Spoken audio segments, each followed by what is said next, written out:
ଅନ୍ଧାରରେ 5 ପରିବାର ସଂଯୋଗ ହୋଇନି ବିଦ୍ୟୁତ ମିଟର।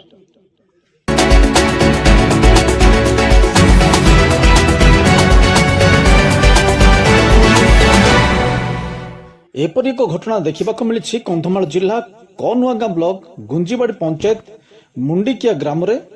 ଦୀର୍ଘ 5 ବର୍ଷରୁ ଅଧିକ ହେବ ପରିବାର ବିଦ୍ୟୁତ ଆଲୁଅରୁ ବଞ୍ଚିତ ହୋଇଛନ୍ତି।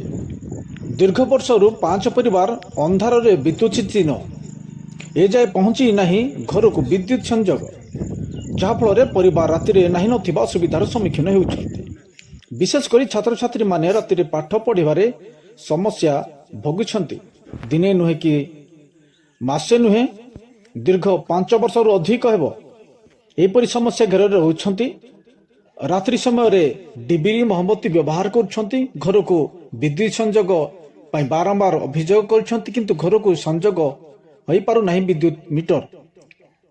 ତେବେ ବିଭାଗୀୟ ଅଧିକାରୀ ଏଥିପ୍ରତି ଦୃଷ୍ଟି ଦେଇ 5 ପରିବାରକୁ ଯୋଗାଇ ଦେବା ପାଇଁ ବିଦ୍ୟୁତ କମଳକାନ୍ତ ପ୍ରଧାନ, ବାବା ପ୍ରଧାନ, କେଶବ ପ୍ରଧାନ, ଶିବରାମ ପ୍ରଧାନ, ଆନନ୍ଦ ପ୍ରଧାନ ସମେତ ଗ୍ରାମବାସୀ ଦାବି କରିଛନ୍ତି।